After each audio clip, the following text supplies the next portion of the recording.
खंडहर की दहशत। रात का अंधेरा गहरा चुका था। रोहन, समीर, अनिता और नेहा एक सुनसान रास्ते पर कार चला रहे थे। वे एक मशहूर खंडहर हवेली की ओर बढ़ रहे थे, जिसके बारे में कहा जाता था कि वहां अजीब घटनाएं होती हैं।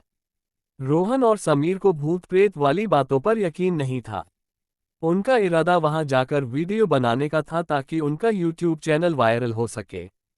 नेहा और अनिता को यह आइडिया ठीक नहीं लगा, लेकिन वे बाकी दोस्तों को अकेले नहीं छोड़ना चाहती थीं। जब वे हवेली पहुंचे तो चारों के रोंगटे खड़े हो गए। टूटी दीवारें, जंग लगी खिड़कियां और सूखे पेड़ों के बीच हवेली भूतिया लग रही थी। बारिश तेज हो रही थी और हवेली के अंदर घुसते ही एक ठंडी हवा का झोंका उन्हें महसूस हुआ। अंदर घुप्पर अंधेरा था। समीर ने मोबाइल की टॉर्च जलाई, जिससे सामने एक बड़ा हॉल नजर आया। दीवारों पर पुरानी पेंटिंग्स टंगी थीं, जिनमें बने चेहरे अजीब लग रहे थे। जैसे ही वे आगे बढ़े, नेहा रुक गई। उसने फर्श पर गीले पैरों के निशान देखे। उसका दिल जोर से धड़कने लगा। ये निशान किसके हैं? उसने डरते हुए पूछा। बाकी दोस्तों ने ध्यान से देखा, लेकिन वे कुछ समझ नहीं पाए। तभी अचानक दरवाजा अपने आप बंद हो गया।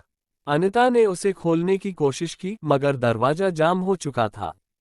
तभी हवा में किसी के रोने की आवाज गूंजने लगी। समीर ने टॉर्च घुमाई तो एक पुरानी झूला कुर्सी अपने आप हिल रही थी। रोहन हिम्मत करके आगे बढ़ा तो उसे झूले पर एक पुरानी तस्वीर रखी मिली। तस्वीर में एक महिला थी, जिसकी आंखें अजीब तरह से चमक रही थीं।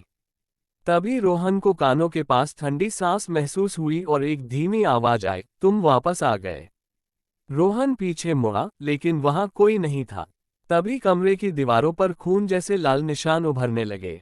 अब हवा में अजीब सी फुसफुसाहट होने लगी। अचानक समीर की टॉर्च बंद हो गई और चारों अंधेरे में फंस गए। तभी एक झटका लगा और रोहन गायब हो गया। रोहन, तीनों ने चीख कर पुकारा, मगर कोई जवाब नहीं मिला। अब सामने दीवार पर वही महिला की परछाई नजर आई, जिसकी तस्वीर झूले पर रखी थी। उसकी आंखों से खून टपक रहा था। नेहा और अनिता भागने की कोशिश करने लगी, लेकिन उनके पैर जैसे जम गए थे।